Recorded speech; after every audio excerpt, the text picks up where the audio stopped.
Greetings and welcome, horror fans. Today, on the Horror Corner portion of the Gamers Den, well, I want to do something different. Something I've been wanting to talk about for a while now. Um, uh, Superheroes. The Universal Monsters. Both of these have been central figures in my life for a while. Frankenstein, Dracula, the Wolfman. These three were big fixtures in my life. Especially Frankenstein's monster. Um, but so have superheroes, especially Marvel. And when Marvel became the MCU, it was a dream come true for me. Seeing the first Avengers movie for the first time back in 2012 was an awesome experience. You can see it in theaters, but I still got to see it, and it was still awesome. It was still an awesome movie. Still is. I love this movie.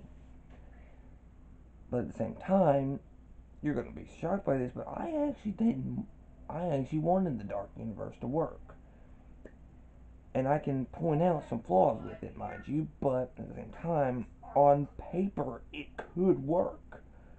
Making these seemingly villainous characters, these outcasts, into heroes. And Marvel's done this before too, with the same characters.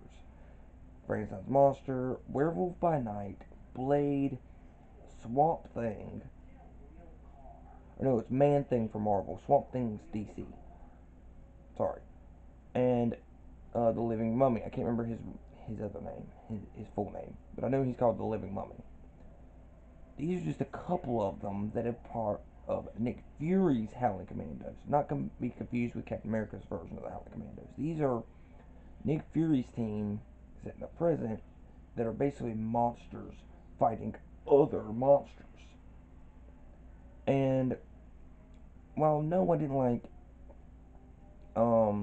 Dracula Untold's beginning stuff when he actually was Dracula, it was good. Then came The Mummy. 2017's The Mummy, and there was a lot going on. There was too much going on with this one. Now, The Invisible Man is good, but at the same time, I can still see potential in the Dark Universe. Because these creatures have done this before. They've crossed over numerous times back in the day. Back during the 20s and 30s to the 50s. And these characters would sometimes cross over in various like big skits and everything. Even going so far as to go with Abbott and Costello, which is kind of cool. Um, however, however, that being said, I hate to say it, guys, but people people don't like that. I guess.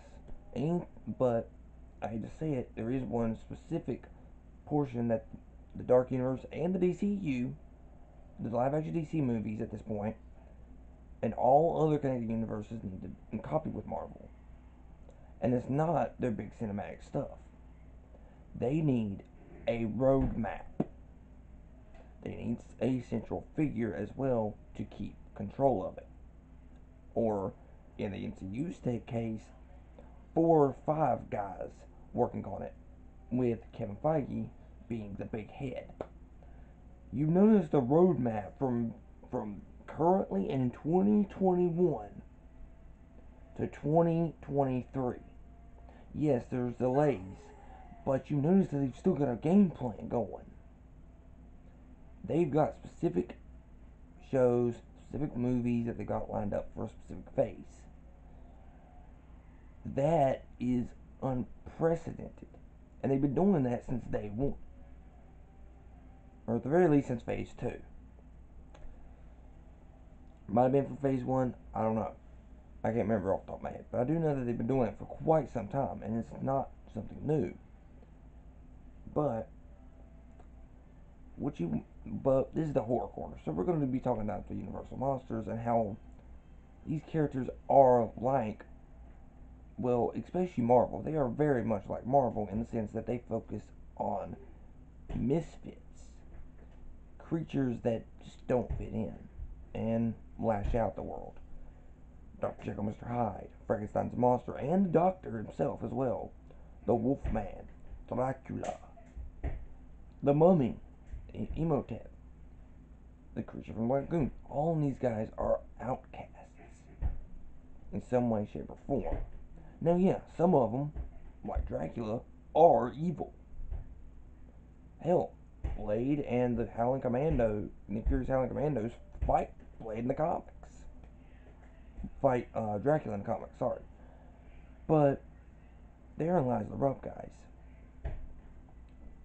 I personally would love to see these monsters in more sympathetic light. Yes, I love seeing them as villains too. Don't get me wrong on that. But when I see these characters as heroes as well, it's not as bad. It's not as bad as y'all think. Now, while yes, Tom Cruise in The Mummy was bad, they had replaced it with somebody else, gotten somebody that wasn't as involved with the story, it would have been okay. Same thing happened with Incredible Hulk during 2008. In 2008's Incredible Hulk, with the dude that played the Hulk in that one, so kind of Ed Norton. So it kind of makes sense. Don't let your actors influence it unless they are the director slash producer, whatever. Like Adam Sandler, you know. Next, these characters are like actual, you know, they are their own little. They got their own little origins and such, like superheroes. The the monster and the bride were created. The Wolfman transformed by another creature. It's happened in the comics with other stuff. He wasn't like Spider-Man. He's like Spider-Man, the Spider-Man of the monster universe, Universal monster stuff. The creature. He's someone that is from an ancient civilization, like Thor or Wonder Woman. Dracula. Yeah, he's evil, but there are other characters like that as well that are just like either born or made from evil, and they themselves turn evil. Mephisto and Nightmare are clear examples that they kind of influence other evil beings. Nightmare himself has his own minions. So does Dormammu and Mephisto. These guys have their own minions that they make deals with. Granted, they also make Mephisto also makes deals with heroes, and well, that's a whole other ball game. But then you look at their power sets: strength, speed, durability, invulnerability, agility, and all that. These are common ones, but then you have their own little personal ones. The Wolfman has enhanced senses like Wolverine, hearing, and all that. Dracula can fly in some instances in some of his movies. Um, the Mummy. Now, forgive me for thinking this, but I've always thought that he could like use his wrappings as like an attack as well. But that's just me, and I've seen that before with the Living Mummy from Marvel and such. I've seen that used before in other Mummy stuff, so I'm just like, I want to see that. But besides that, he can also use spells and other magical stuff, like Doctor Strange. Creature can breathe underwater like frickin' Aquaman. Funnily enough, there actually is a Gilman character. If y'all watch Young Justice, you know who I'm talking about from the DC universe.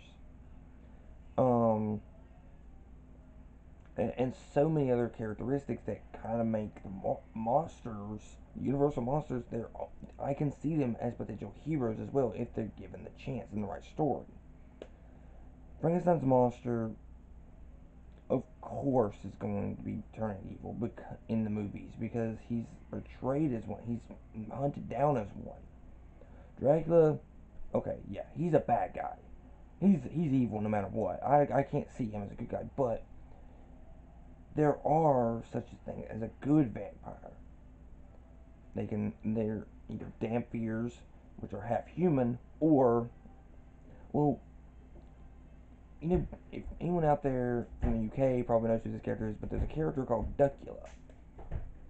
Um, and he is a vegan vampire, which means he will not drink the blood of humans, or in this case, mammals, other creatures. He'll drink ketchup though, and other veggies, but that's it. And honestly, I could see there being vampires like that. Not as much, but eh. And then there is a good version of a werewolf. I like it. These things can transform at will in only the moon, any kind of moon, and they have full control over it. It's like having two sides of the same coin with it. And like I said, Frankenstein's monster is a nice guy, but he was only born. He was only born yesterday. He doesn't know any better. And he ran off before he could, amongst other things, and so on and so on. I do think that if given the right context, these characters, they might not be able to do the real ones, the originals, but maybe have their descendants. And they've done this before with a show called Drak Pack, righting the wrongs of their ancestors. I can see this working, but it needs the right script, it needs the right story, it needs everything falling in place. And unfortunately, Universal ain't gonna do that. And apparently, y'all don't want these connected universes. You don't want them as superheroes. Well, guess what, guys? Uh, I do. I would love to see the supernatural clash with superheroes. And we're going to get it with Blade, and y'all probably gonna like that. But I'm just like, I want a show or movie series where the universal monsters, these creatures, become heroes. Or their descendants become heroes, you know? That's just me, though. That's just me. I personally think it could work. It's just, it's hard doing that. It's hard getting a specific audience with that. But they are very similar. Power sets, mindsets, even some of their lore can be very similar. But then again, these creatures do pop up in Marvel and DC because they're public property. They just can't use the universal versions. For Dracula, red line black red line cape with the black on the back, slick back, black hair, pale white face, and like heart shaped face, that sort of thing. Widow's Peak, the whole 9 yards. They can't use that version because Universal owns that. But that's the thing. If they change it in certain ways, shape, or form, they can use it. Dracula in Marvel is a little bit different. A tattered cape, very tattered, crazed hair like mine, very crazed hair like mine. A little more oily than mine, mind you, but still has that pale vampire look, but he's actually paler. If that was even possible. Or he's portrayed with gray skin, sharp nails, and the whole 9 yards. You know, he's changed in ways. Frankenstein, that box-shaped head, can't use that. Bolts in the neck, no. Bolts in the head, that's different. That's different. But that's the thing, guys. It's why they change it in certain ways, or the scars are a little different. The bolts in the neck might not be, but the scars will be different. That scar right here and right here, that is Universal trademark. The specific version of the Wolfman that they use, with this like the more human-like face with some dog features, that's exclusive to that one, to Universal. That's why I prefer, me personally, I prefer the one with the dog, more dog and bigger, you know, a lot bigger. When you grow about 2 feet. um, but that's the thing, guys. It's all down to perspective. I personally would like it. Doesn't look like it's gonna happen, but it could. With the MCU going with supernatural now, so now we'll have super creeps, normal villains, normal run-of-the-mill villains, evil organizations, of course, aliens, and now the supernatural.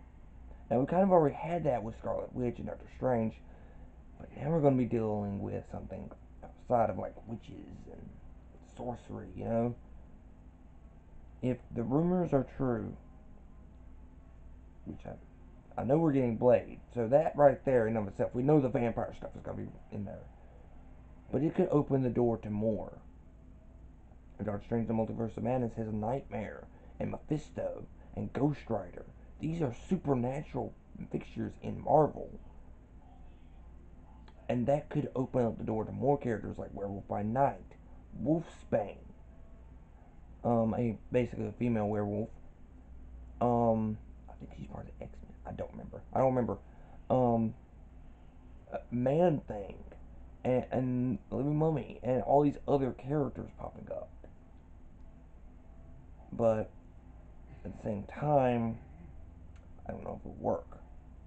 I'm hoping it will, because I love superheroes. And I do like the classic characters, classic fixtures of horror. But they don't always have to be the villains. I mean, look at Godzilla and King Kong. Yeah, sometimes portrayed as a villain, sometimes as an anti-hero. But, but you look at it nowadays, with the 3 movies with and another one on the way, they've been portrayed as heroes. If they change the narrative up, if they change it in enough ways that it's different, it's a different take on the characters, I think it could work. Now, for all you horror buffs out there, I know this isn't what you want, but I really do think it could work if given the right script, right actors to play them, and amongst other things, you know. I would love to see that, but there are you can compare them all day long. Yeah, they can contrast, but Marvel and DC and other superhero stuff have gone into darker territory. Mephisto, Hellboy, Ghost Rider. These are characters. Ghost Rider and Hellboy stories are not normally family friendly at all. The only time they're family friendly is when they're crossing over with other characters or with the 2 movies. I really don't think you should let your 10-year-old watch that. Wait until they're at least a teenager to watch Hellboy and Hellboy 2. But I do believe that these creatures are very similar to superheroes. In fact, they're practically the first super villains, with a few superhero traits with them as well.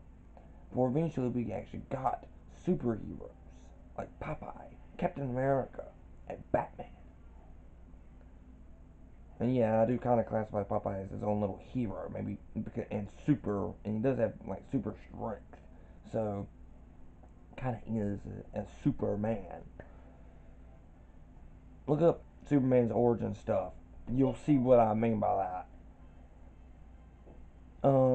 But in conclusion, I do think they are very similar, very very similar. They have their similarities everywhere. And I do think they could work. But with that being said, guys, be sure to like, share, subscribe for future videos. Go to the comments down below and tell me what you think.